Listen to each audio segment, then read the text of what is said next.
मम्मा, दादी इतना रो क्यों रही हैं? बेटा, दादी अपने नए घर में जा रही है ना, इसलिए रो रही है। बेटा ये वृद्धाश्रम है ना, बेटा मुझे यहाँ क्यों लेकर आए हो? दादी जी, मम्मा ने बताया है कि ये आपका नया घर है और अब से हम सब यहीं पर रहेंगे। नहीं नहीं बेटा, यहाँ दादी अकेली रहेंगी। दादी अकेले क्यों? आपने तो कहा था ये नया घर है और नए घर में तो सब साथ में ही रहते हैं, है ना? हाँ बेटा, लेकिन इस घर में दादी जैसे बहुत सारे लोग रहते हैं, तो दादी उनके साथ रहेंगी ना। मतलब? बेटा तू कुछ बोलना, मुझे यहाँ क्यों लेकर आए हो? मैं बहू और पोती के साथ रहना चाहती हूँ। अब मैं क्या बोलूँ मम्मी? मम्मी जी, मैं कह तो रही हूँ, आप हमारे साथ क्या करेंगी? हमारे साथ रह के आप बोर हो जाएंगी। वैसे भी सोसाइटी में अब आपके जैसे लोग बिल्कुल नहीं है। पर बेटा मुझे और कोई नहीं चाहिए, मुझे तो बस तुम्हारे और अपनी बच्ची के साथ रहना है। मैं कैसे समझाऊँ आपको? सोसाइटी में सारे लोगों ने अपने पेरेंट्स को यहीं छोड़ दिया है ताकि आप सब लोग मिलके रहें। और हमारे साथ रह के क्या करेंगे आप? हमने तो नई काम वाली भी रख ली है, वो घर के सारे काम कर देगी। नहीं नहीं बहू, मैं कोई भी काम कर लूंगी, तू बस मुझे अपने साथ घर में रहने दे। यहाँ मैं अकेली पड़ जाऊंगी। मम्मी जी, आप अकेले कैसे पड़ जाओगी? मैं कह तो रही हूँ, आपके जैसे बहुत सारे लोग रहते हैं यहाँ। अब आपको अलग से बोलना पड़ेगा क्या? जाओ कार में से बैग लेके आओ, मम्मी को छोड़ के आओ, वरना मूवी जाने के लिए भी देर हो जाएगी। बहू देख, मैं तेरे हाथ जोड़ती हूँ, मुझे ना मेरी बच्ची से दूर मत कर। अरे अजीब का नाटक है। मैंने तुमसे कहा था ना, मम्मी जी को किसी मूवी में रोल दिलाओ। कितनी अच्छी एक्टिंग करती है ये। मेरा फैसला आखिरी फैसला है।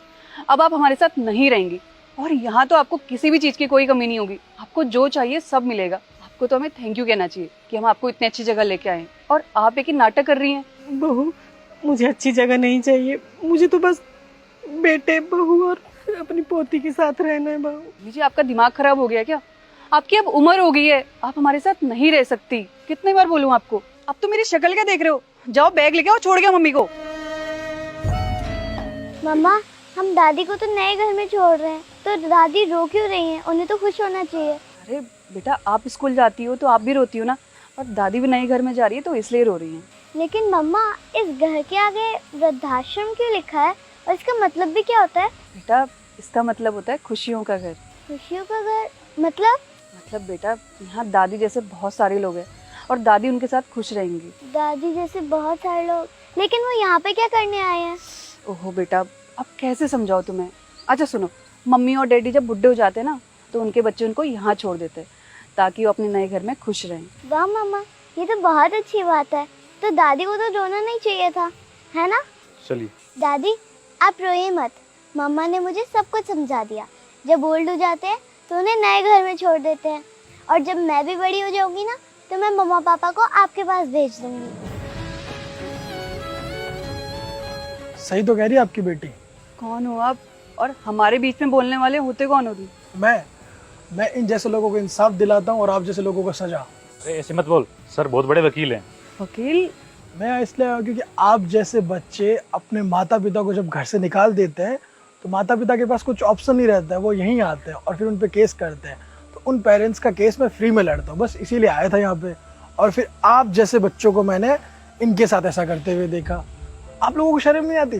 बताइए, जिन पेरेंट्स ने आप लोगों को पाल पोस के बड़ा किया, उन्हीं को घर से निकालते हुए एक बार भी आपका दिल नहीं दुखता है? आप जैसे संस्कार अपने बच्चे को देंगे, बच्चे भी वैसे ही करेंगे आपके साथ। आपकी बेटी भी ठीक ही कह रही थी, मैंने सुन ली सारी बातें। जब वो बड़ी हो जाएगी तो आपको घर से निकाल देगी। क्यों? आप भी तो अपनी सासू माँ के साथ यही कर रहे हैं। बोलिए, अब नजरें क्यों झुक गई आपकी? अब शर्म क्यों आ रही है? जब आपकी बेटी ने आपको कहा तब तो आपको बहुत बुरा लगा, लेकिन आप दोनों जो अपनी मम्मी के साथ कर रही हैं, अच्छी बात है? ये बहुत बुरी बात है। इसकी सजा तो आप लोगों को मिलनी चाहिए ना, और मिलेगी भी।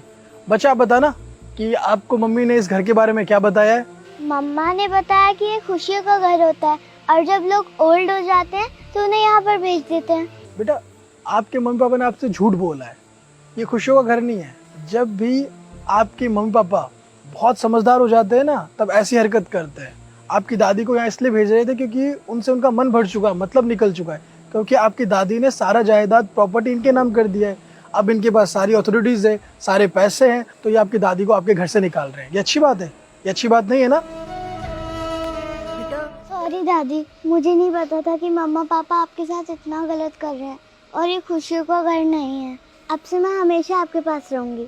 नहीं बेटा, आप हमारे साथ रहोगे। नहीं, मैं दादी के साथ रहूंगी। चुप हो जाइए। आपकी बच्ची जहाँ चाहे वहाँ रह सकती है। आपकी बच्ची का मन है दादी के साथ रहना, तो दादी के साथ ही रहेगी। क्योंकि वैसे भी आप दोनों के साथ रहेगी तो उस पर गलत संगति पड़ेगा, गलत संस्कार मिलेंगे, और मैं तो ये कभी होने नहीं दूंगा। और मैम आप फिक्र मत कीजिए, मैं आपका केस फ्री में लड़ूंगा।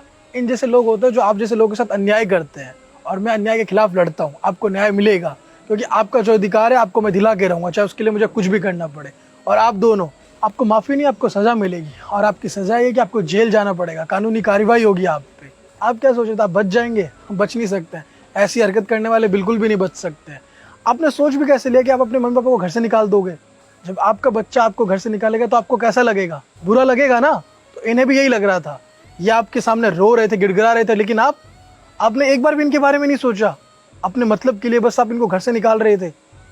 आपको पता है हर रोज हजारों माता पिताओं को घर से निकाल दिया जाता है। उनके बच्चे उनके साथ मिसबिहेव करते हैं और ये बोल के उनको घर से निकाल देते हैं कि आप बूढ़े हो गए, आप हमारे साथ रह के क्या करेंगे, शहर में आप परेशान हो जाएंगे, इसलिए आप वृद्धाश्रम में रहिए। अगर आपको आपके परिवार के बिना, आपके बच्चे के बिना रखा जाएगा तो आप रह पाएंगे? नहीं रह पाएंगे ना। तो आपकी सासू माँ अपने बच्चे के बिना कैसे रह पाएगी? आपने ये नहीं सोचा?